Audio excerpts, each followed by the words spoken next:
hope that you have been staying very warm, and we hope that you've been having a great semester so far and turning in all of your assignments. We have a very special show for you today. First, we're going to start off with That's Hot, the infamous That's Hot, with Leah and Ibriana talking about their Hear Me Outs. Then Dalen is here to talk about his favorite snacks, his top 5. So we're very excited for that as well. Then next, we're going to have... You want to redo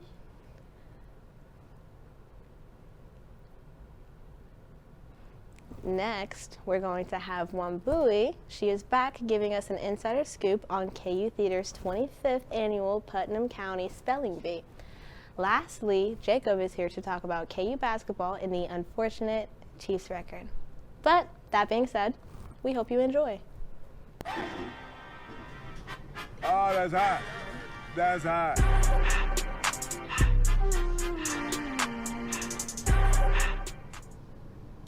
Hi guys. Hey guys, so this is Ibriana.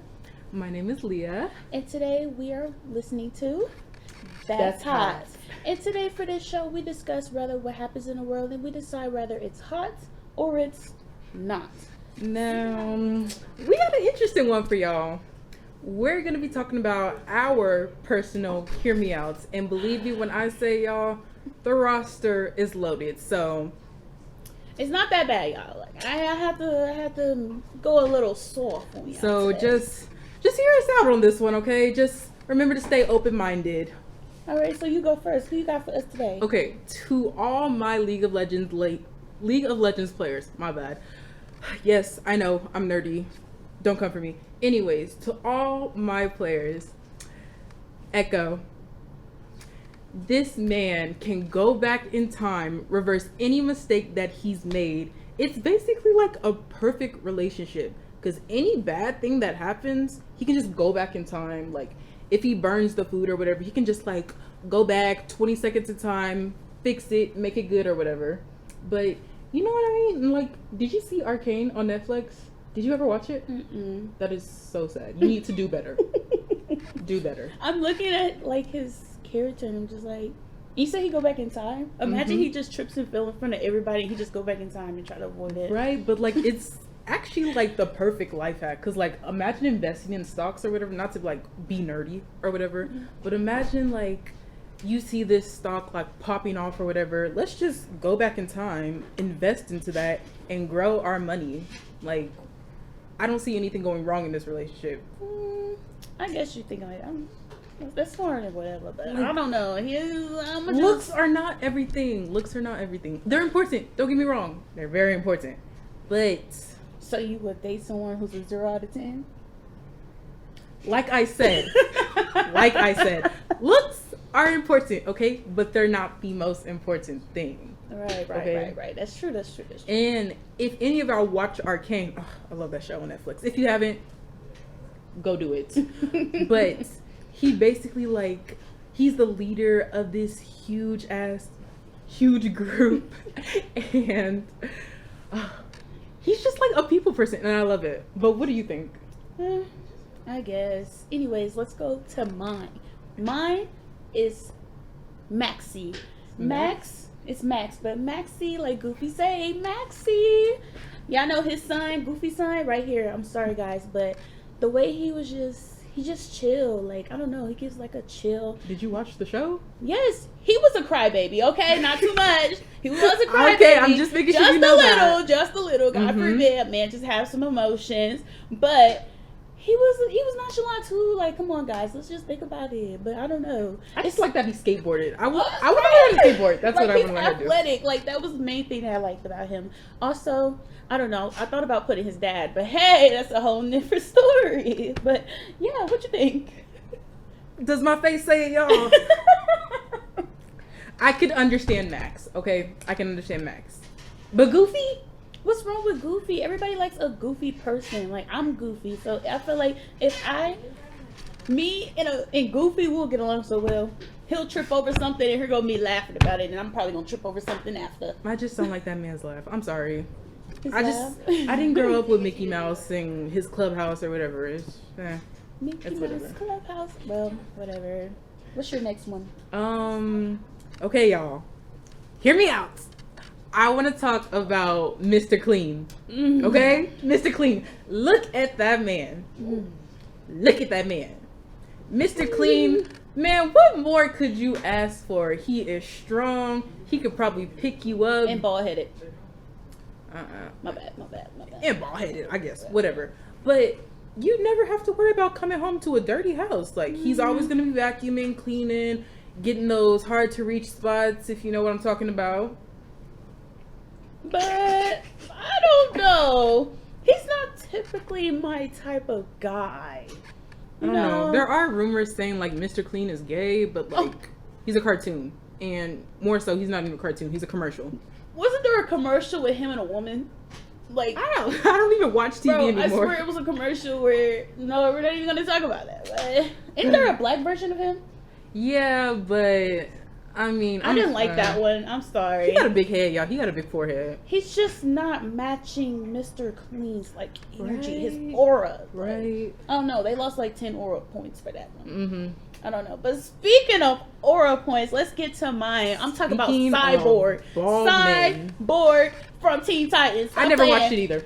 I never watched it. Come on, this the only bald-headed man that I would let slide. Like this man right here, he eats. This one eats, okay? This one eats like clock it. Like he looks better than Mr. Clean. Like, come on, guys, let's talk about it.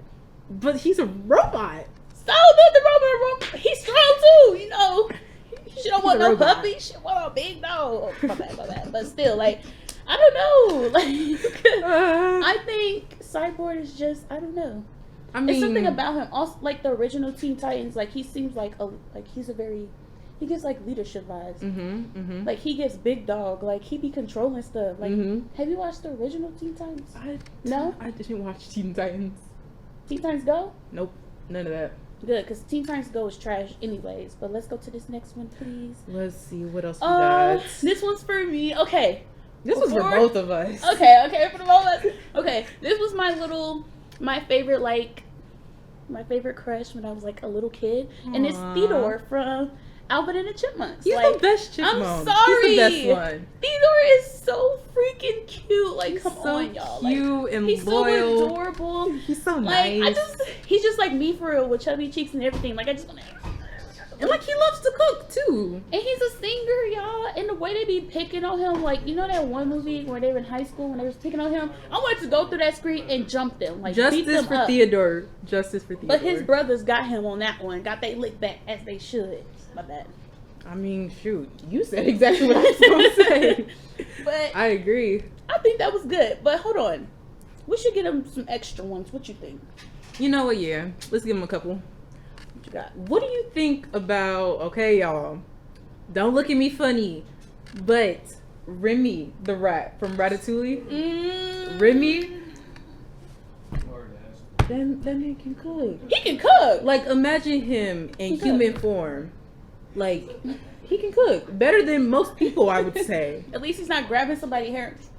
Like, he's creative. He always switches it up in the kitchen. Like, come on, y'all. And he literally helped dude get his girl. Like, come on. Like, he could do the cooking. I'll do the cleaning. I'm good with that. Right? She's gonna be Mrs. Clean for him. And then what's her second one? I agree with you with that one. For Remy, I agree. But what's that second one? What do you guys think about Ralph from Wreck-It Ralph? Oh, I like that one too. He's a lover boy. I don't know. That's what I'm saying. Like, behind all those muscles and like smashes stuff, he just has anger issues, y'all. He needs to take it out on something. Yeah, I like Felix too. Fix it, Felix. I like him too. He's a lover boy as well. Like they both, bro. Let's be honest, Ralph. Like people just don't understand him. The way he needs to be he's so understood. misunderstood. Yeah, like he's just so misunderstood. But shoot, I think we did good today. I think we had a good little roundup. You know. I think so too. Really? Well, that's all we have. Thank you for joining us for our segment that we like to call That's Hot. Bye, y'all. Now, let's take a look at the CWC and Jim's fashion show that happened a couple days ago on Saturday. But bye, y'all. Bye. KU supports community, creativity, Kansas. The University of Kansas provides statewide medical outreach, first responder training, cybersecurity protection, childhood development support, and economic gains amounting to over $7 billion every year. Every day, Kansas Jayhawks serve the world by creating a better future. The world is safer, healthier, stronger because of what KU creates. Okay, alright, hello guys. My name is Daniel Brown, and today I'm going to be telling you about my top 5 favorite snacks. And I've been wanting to do this for a little bit now because I like to rant about my favorite snacks, and also I'm a bit of a fatty, so. Yeah, that's right, I'm a fatty. Alright, so let's start off number 5, Mott's Fruit Snacks. Okay, let me tell you a story about Mott's Fruit Snacks for me, dude. Back then when I was like, what, 9, 10 years old, dude, I was a Welch's fan. I'm not gonna lie, I was a Welch's fan.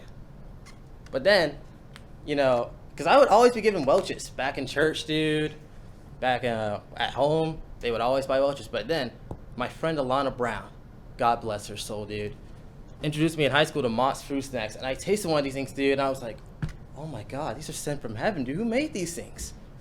So, Mott's Fruit Snacks personally changed my life for the better. Sponsored me up, by the way.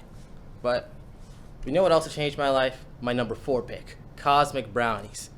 Now, I'm a really big fan of all Little Debbie products. I think we can all agree on that, all right? Even though they'll really like fatten you up most of the time, but Little Debbie products are just like that sweet, warm hugging feeling, dude. I just really love me some Little Debbie products. But in particular, Cosmic Brownies, in my opinion, are the best Little Debbie products. Now, don't come at me. I see the pitchforks, I see the torches. Don't come at me too hard, all right? Let me explain myself. Cosmic Brownies, I used to have at least 2 or 3 of these things, I think, every day after school, dude. I was really fat.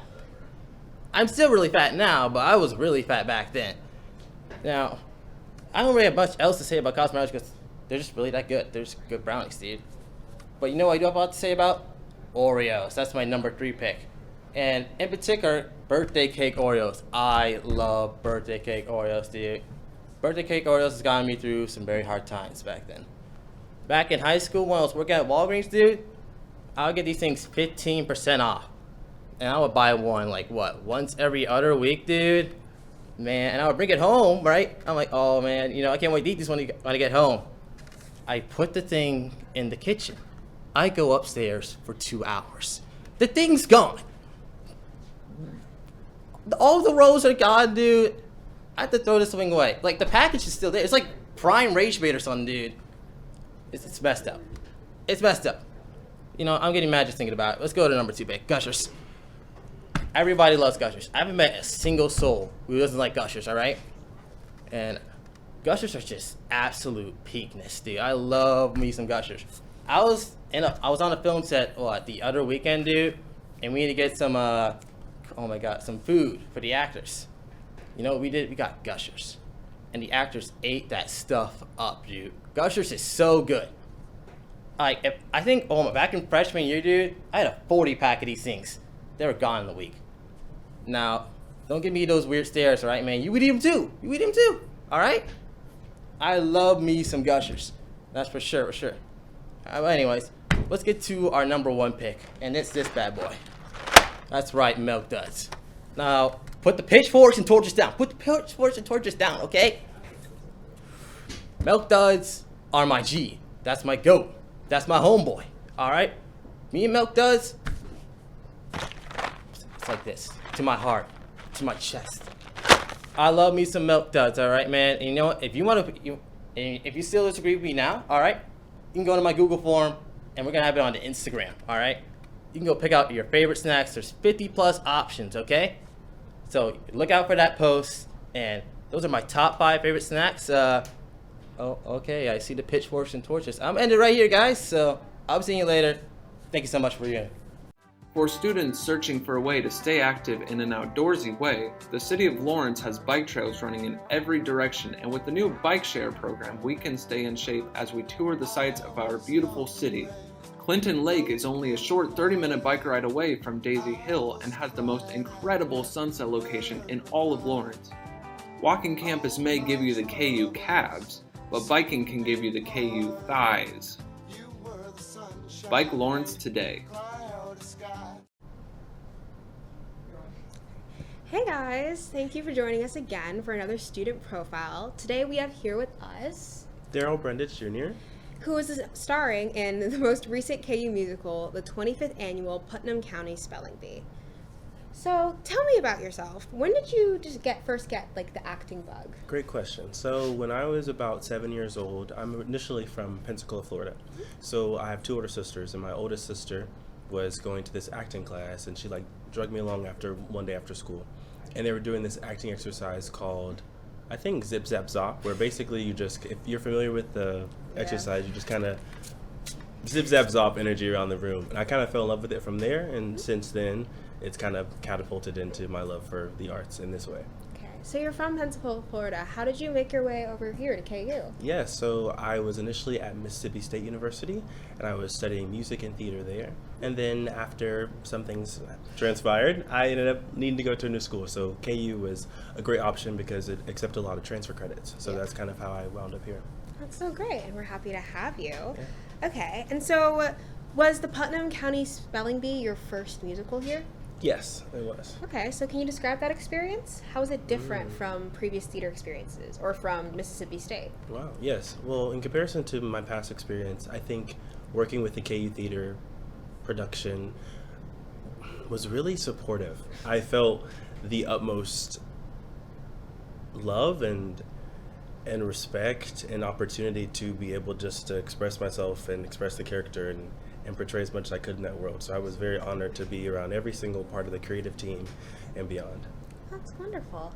And can you describe your experience from the perspective of being like a Black actor in the theater? As I understand it, you were the only Black cast member of that show, right? Yeah, that's right. Yeah, so could you describe that? Yes, and the role that I portrayed, which would typically not be played by a Black man, let alone a man in general. So it was really interesting to see that take, but also I felt that it really didn't cause any awry, or there was never any conflict or chaos in that way. It was really supportive, again, as I mentioned before, and I felt the creative team, Teresa and Kat Leverance, they were really helpful in making me be comfortable, and if I ever needed anything or had a concern, they were always there for me. That's wonderful. So you said that your character in the musical, who was Marcy Park, it's not typically played by a Black character. Yeah. Can you elaborate on that? Yeah, so there's in the script, it doesn't typically give a description of what the character would be. So they wanted someone that was very type A, that goes to Catholic school, that is pretty much so picture perfect. And it's a character that knows a ton of languages, and I'm familiar with American Sign Language, and I wanted to incorporate that into this character. And I guess, or I'd like to think that they saw that and they wanted to incorporate that with Marcy, so they wanted to take that approach. And I think it really helped present the nuance of the Black experience and even religious experience as well, and even queer identity as well. So it was great to see how that world played in this way. Yeah, and I got to see one of your rehearsals. It was really cool to watch how your different identities kind of fueled your performance. It was like, I was recognizing a lot of myself as like a Black queer person who went to Catholic school for like a huge portion of her life. Yeah. It was like a mirror looking straight at me. I think I even told you, I was in my own county spelling bee. It was bad. Literally. All right, and so has being part of the show impacted how you think about or will approach your KU experience going forward? Like, what have you learned from it? Yes, I think the biggest thing I've learned is to be present and to be open and just lead with that intention in everything that I do. And it was a reminder of that, just being as present as I can be and just express love in any way I can to everyone around me, honestly. Beautiful. So what's next in your KU experience? Any more shows in the future? Well, no shows right now, but this Saturday, actually, I'll be participating in the Mr. Crimson and Cream pageant. It'll be presented by the side chapter of the Delta Sigma Theta Sorority Incorporated, so you'll be able to see me and other wonderful participants as well this Saturday, November 15th, in the Woodruff Auditorium at 7:13 p.m. All right, you heard it here first, folks, and that's something for all of us to look forward to. Thank you so much for joining us today, Daryl. Thank you for having me. I'm honored. Have a great day, Jayhawk.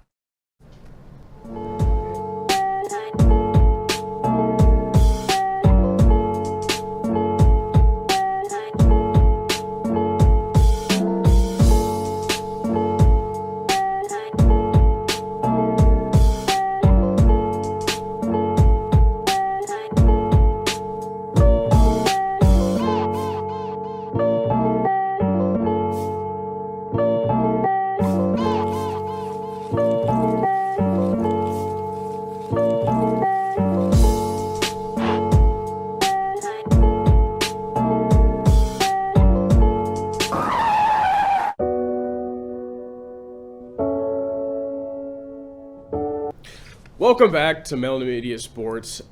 Are we going? I'm sorry. The teleprompter didn't move. Can we restart that? I am so sorry. All right. Time out. Somebody top it. Okay.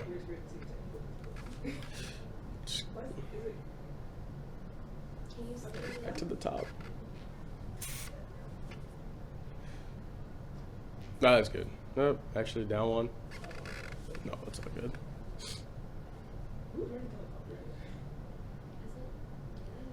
And stop there. All right.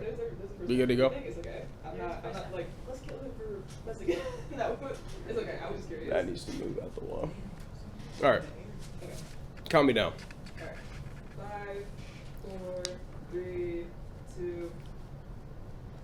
Welcome everybody back to MelaninMedia Sports. I am your forever time host of this segment, and today I'm going to give you a big recap on all that went down with local sports around Lawrence and Kansas City.